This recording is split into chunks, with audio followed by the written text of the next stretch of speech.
Just a word about internal and external traceability, because it's another way of classifying your traceability systems. Internal traceability is when as a business operator, I put a code on my product and I pass that product to my customer. My customer can see that code, can read the code, but doesn't know what it means. Okay, because in that code I have embodied certain data about that product, which allows me to identify suppliers, dates, process variables which might be of interest to me to be able to properly identify which line it was working on, which shift, and so on. So I put all of that in my coding system, but anybody outside who reads that doesn't know necessarily what it means. So all of my batch identifiers are publicly available, but the metadata which allows people to read it or interpret that data is not publicly available. So when you look at a product like one I have here, I think. Yeah. So canned products often have this data on them. You can see there is a whole coding system there written on the can, but you don't know necessarily what those codes mean. However, there are also external traceability systems where all traceable items are uniquely identified in the sense that there is a standardized system for defining suppliers, defining the operator, defining the product, and so on. And all of that information is shared between all of the participants in the supply chain. So if you're at the end of the supply chain, if you're, say, a retailer, you can know which of various suppliers that product came from, and you can also see which of their suppliers also were supplying them. And that information is all available to you. So sitting at the receiving end, you have at your fingertips all of the information about the entire supply chain in the products which have arrived in into your possession. And that requires a standardized approach. It means that all operators will need to adopt a similar standardized system with identical coding variables. So these are often imposed by supermarkets, and there are in fact international standards which are developed for expressing this information. I'll show you in a moment. So this is an example of similar to the can which we're handing around. This is the data which we found on the end of a can of tuna. And this is written onto it by the business operator. And okay, you can see some things you might recognize. Ghana, well, it would be a fair assumption that it was produced in Ghana. December 2018, probably a best before date. But as far as all these other letters and numbers, we don't know what it means unless you have the coding system. So as it happens, we have the coding system which is used by the business operator to identify a whole range of different variables. So they can identify the species, the processing factory which was which this was processed in, and the year when it was processed, and the day of that year. So this would be day 269 of 2013. Best before end date, yeah. This identifies the seamer, in other words, the machine which actually closed the can, the hour and the shift which processed it, the style of the product, and the medium, whether it's sunflower oil or olive oil. Then they have here a code which identifies the fishing method, the year of the catch, and the vessel. Okay, so they can, and which trip number. So it's not just the vessel, but which trip. And the vessel records will have trip 1 was from this date to that date, and they'll have daily catch records and things like that. So this only goes down to the trip number. Okay, country, we know. And then the time on this shift when the can was sealed. Okay, so quite a lot of detailed data. And on that can that's going round, there will be similar data within that code on that can, but we don't know what it means, because Cosmo told me what their coding was, so I can read this, but I don't know what Brunswick Sardines coding system is. Okay, so that's an example of an internal traceability system. And certainly as inspectors, we have a right to ask business operators to share with us their traceability coding system, so that we can read this data and understand whether or not they have made sufficient steps to properly ensure traceability of their product.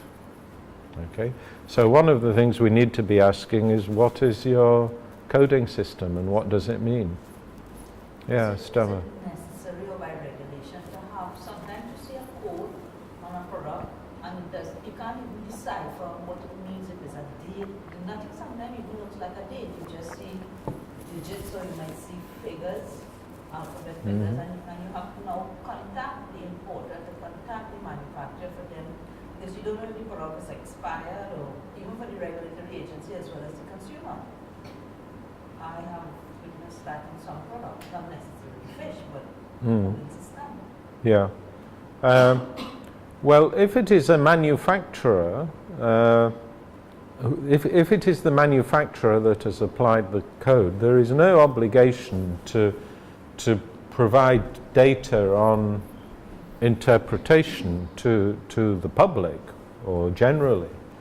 But they should be able to provide that on request of a customer or a competent authority in the case of a food safety query. As I say, these internal traceability systems are the information, the data is private to the operator.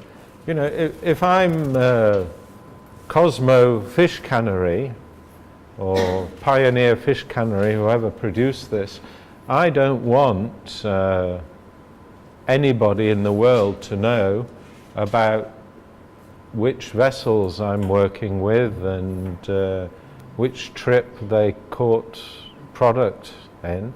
You know, these are things which could be used by my competitors to gain an advantage over me. So that's why people use the codes rather than, you know, writing the information per se. But in case of a recall or withdrawal, there should be a right of the appropriate competent authority to demand that information. Yeah, Annie. Assuming in that case we have had that experience in terms of decoding information. Yeah. Many brands will carry their own codes. They have union dates, and some of them will use the day of the year and so on. But in countries like Canada, regulations specify that you must have fixed day, month, and year. And I think our standards has also done that. But the difficulty you're battling with small states, small countries, sometimes what the order you're making in terms of the product that you're importing, the factories is not adequate to alter the operations in a factory to have you to put the date as specified by your legislation. So they would say to you, it's whether you buy it or you live it, because you are not a market that's large enough.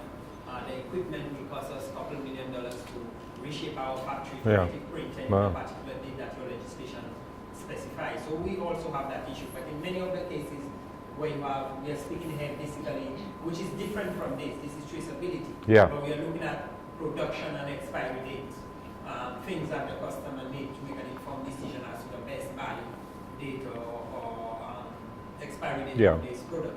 Most times you can get that decoding information online as well. That information is different. That is a labeling requirement where certain products may be required to put on consume by or best before end of dates.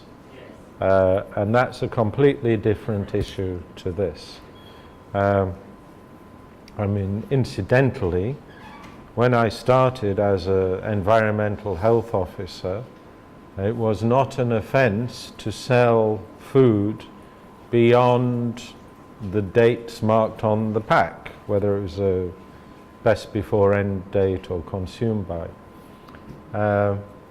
And that was only brought in later on.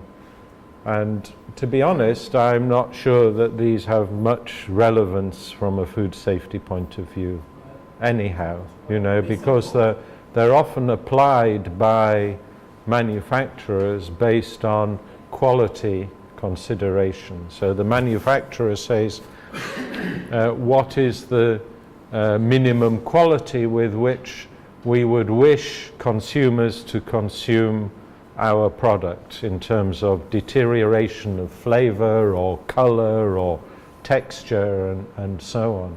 And that is what determines the date which I put on the pack in terms of consume by, not the limits of food safety, so that, you know, at 1 minute to midnight this product is somehow safe, and at 1 minute past midnight somehow it becomes unsafe.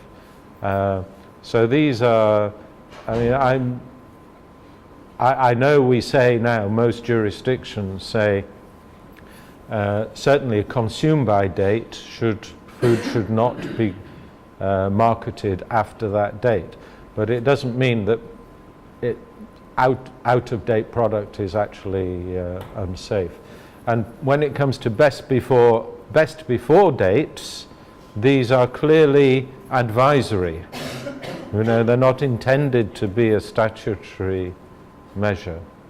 So I would advise some caution in the way that these things are applied. This is also being looked at in many instances, because what is being claimed is that because of the way the best before dates, expiry dates and so on, the way it's interpreted and it's being used, it provides for massive wastage of food. Yeah. Perfectly good food. Yeah, absolutely. That is being, reviewed. I think there was a move perhaps to review it, maybe in the EU or so on, as to how it is used. Given the quantity of food they say by the world population, the increasing in the population and the ability to be able to provide food. Yeah. No, you're quite right. And it is a scandal. It is a scandal that many supermarkets now, a very significant proportion of the food which they receive and display is removed from display at the end of its shelf life and destroyed. And it's perfectly fit for human consumption. It's just reached the sell-by date. And okay, it may not be absolutely premium quality in terms of flavor or texture, but it's perfectly fit and perfectly reasonable to be consumed. So, and and actually there's a lot of misunderstanding. I even get asked quite often by inspectors and competent authorities, well, what is, what shelf life should we require on these different products? And of course it all depends on the storage conditions, on the variables surrounding the process, on time and temperature and so on. And you cannot be rigorous about these things. And it is very much up to the producer to determine these periods during which they think the product should be consumed. So, in terms of costs and benefits, as you can imagine, setting up traceability systems is not cheap. It involves business operators to change their practices in some ways.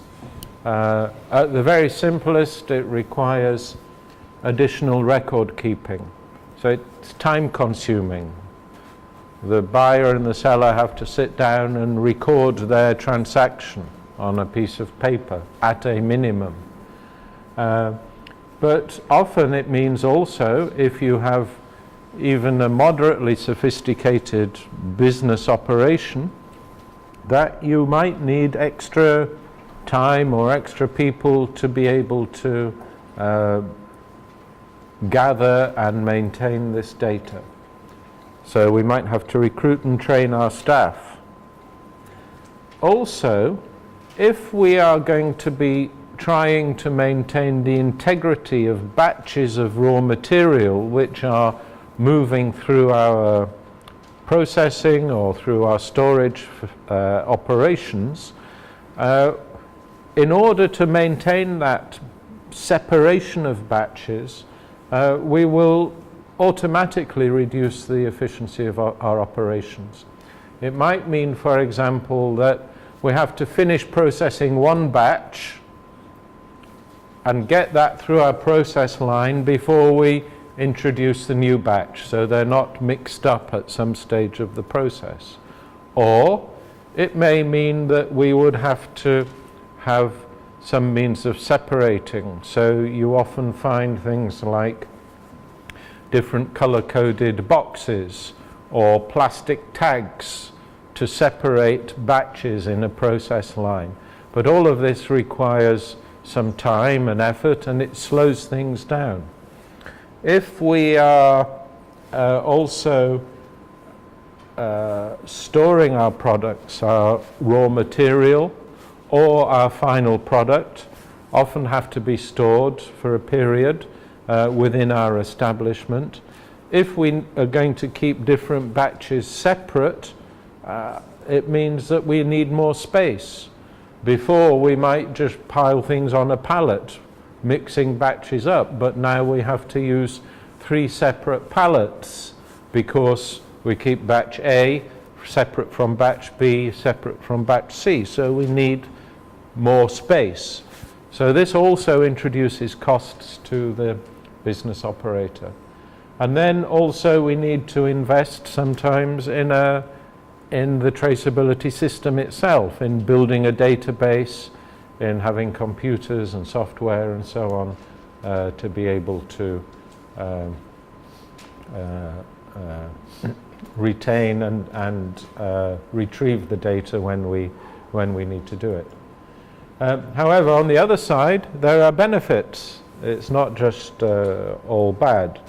The most important benefit is that to the business operator as well as to the competent authority is that damage from food safety incidents can be limited, because we actually focus our withdrawal and recall on the products which are affected and no more. So you can imagine if you have a system in which there is no traceability and you identify a food safety problem within a batch, well, the batch is defined as everything that came to you, not just that batch which is defined by certain code numbers and so on. And so you can only take action against the wider quantities. So the losses on the food safety operator are much greater.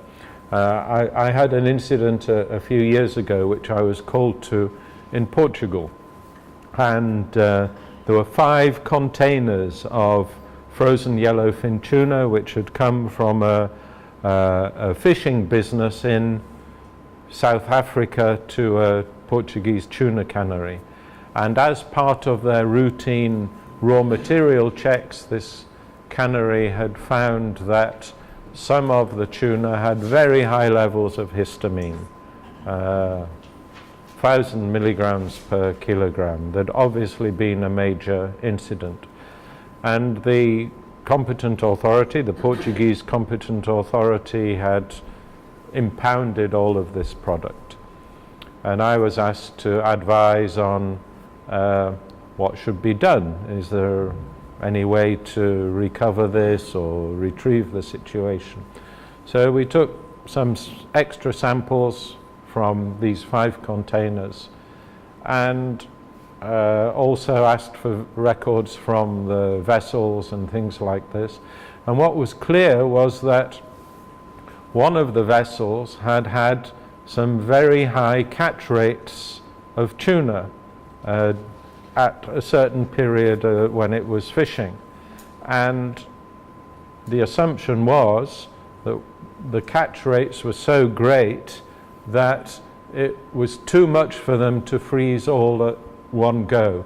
So they had to freeze some and leave some on the deck until they could empty their brine tanks of the one batch of fish and then put in the next batch.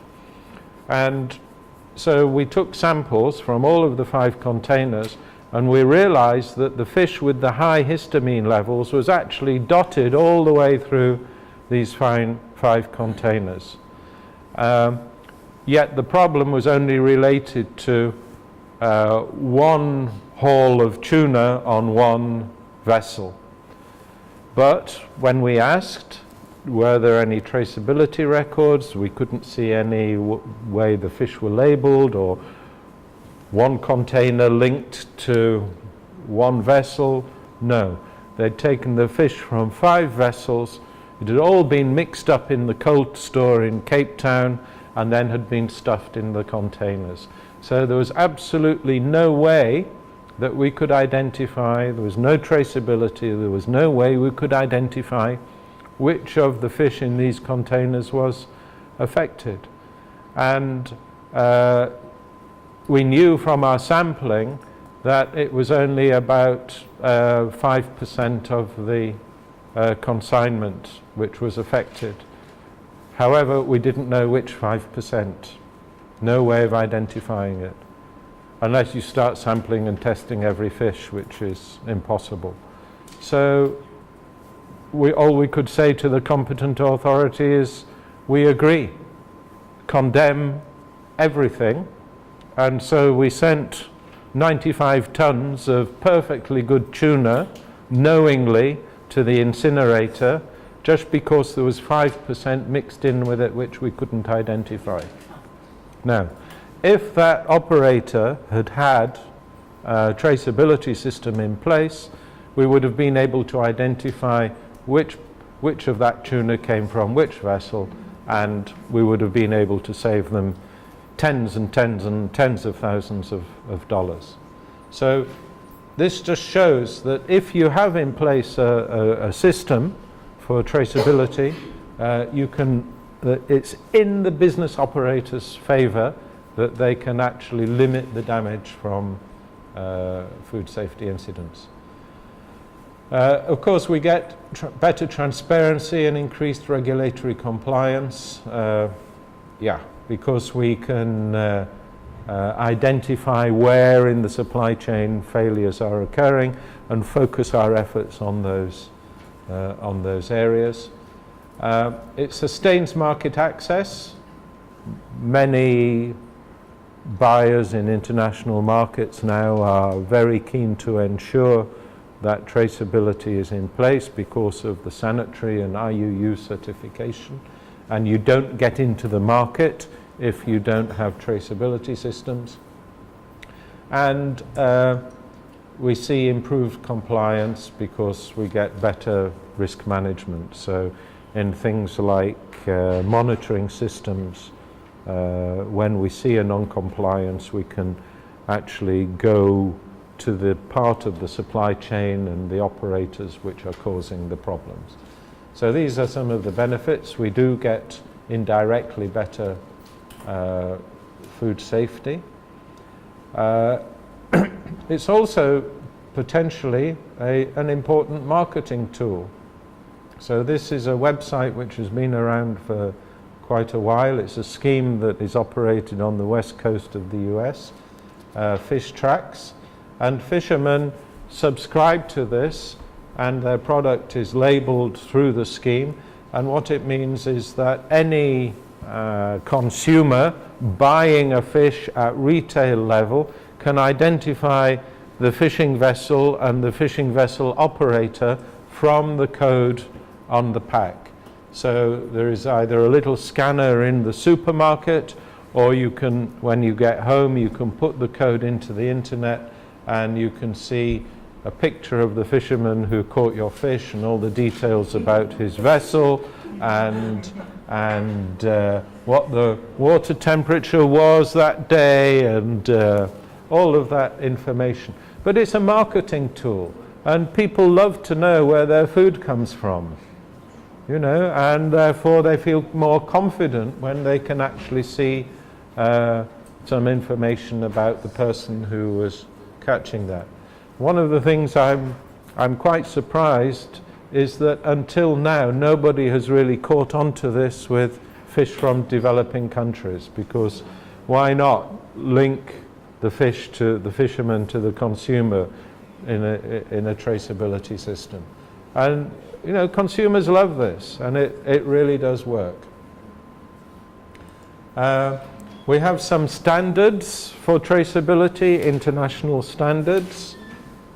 There was a project developed by, with EU funding, by the Norwegian Institute of Fisheries and Aquaculture. It's called the Trace Fish Standard, and they developed 3 standards which set out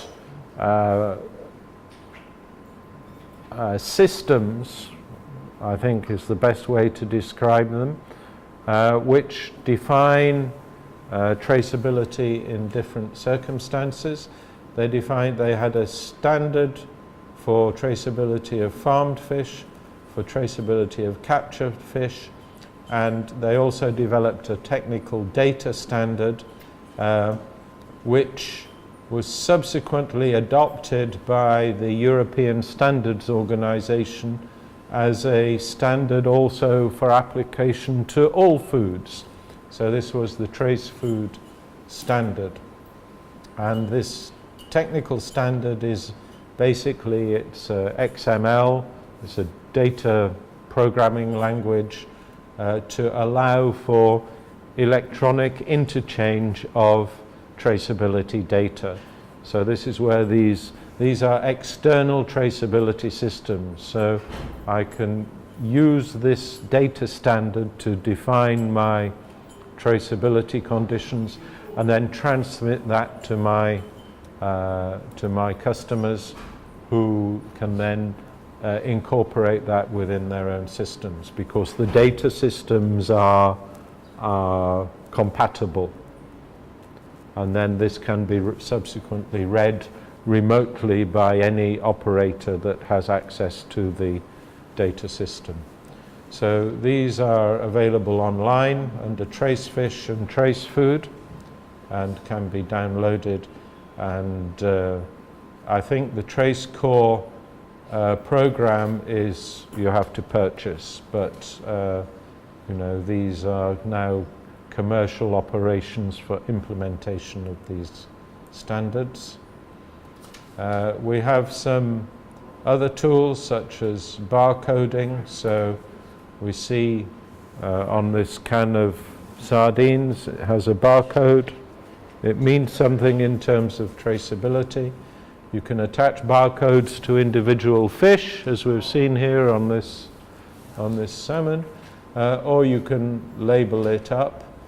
And there is a GS1 organization which produces the standards for this barcode so that the coding is standardized, so that when you go through a supermarket checkout and it beeps at you, this is what it is reading. And in that data, which is read, there can be all sorts of traceability information included. So the standards for optical barcodes are defined. You can see that where products then have these barcodes printed on them, it means there's this, I mean, there's a lot of alphabet soup in all of this, but what it essentially means is that if they do have this barcode on them, there is going to be some linkage to the data within the supply chain, which in theory should be available to us as inspectors. And what's also, one thing I failed to mention was that now when we go to the supermarket, usually you have a loyalty card, you know, which they scan because you get points or other benefits. Against that are the records of the purchases that you make. So you can imagine how powerful this becomes then in a recall situation. You don't have to put it out to the media, you just contact directly each individual consumer who bought cans according to that code, because that's in their database. So you can actually focus the recall on individual operators. And that is the power of information and communication technology, and how it is working very well to improve food safety. So this is one of the great advantages where traceability systems can, combined with information technology, can really strengthen the safety of our food products.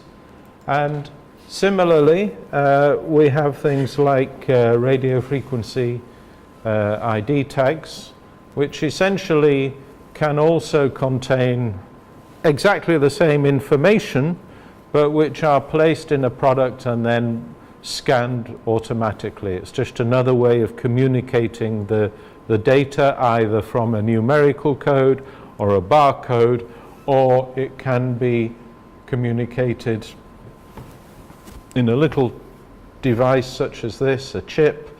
This is the same now as you might put in your pet dog or your pet cat, or you have in your passport if you have a electronic passport, which contains data and can be read by proximity rather than even optical scanning. And I was just browsing the other day, and I saw this new shopping system by Amazon, which you've probably got some announcement about as well, because it seems they've just launched it, and you just take a product and put it in your bag and walk out of the store. And So it also decreases shopping. decrease? Yeah, it should do. It should do, because essentially you are you can't shoplift because it's reading it as it goes out, and that means that you have an RFID tag in every single product, which is being read automatically, and is being money is being taken out of your account via your mobile phone. So these kind of things all improve food safety by improving traceability. So just to say that from the point of view of inspection and control, it is our responsibilities now as inspectors, as competent authorities, to check compliance with traceability requirements in fisheries and aquaculture supply chains. We all have probably within our existing legislation a power to require information, which we could perhaps use to require information about traceability, but it is advisable, I think, in any legal reform process which you might be involved with, to ensure that regulations are more specific in this, that there is a specific requirement for traceability, and that inspectors are given powers to inspect traceability, and that offences are defined, such as failure to keep records or making false claims about records, failure to disclose information, failure to have a recall or a withdrawal plan, or failure to follow valid instructions. In other words, if a notice has been issued to force a recall.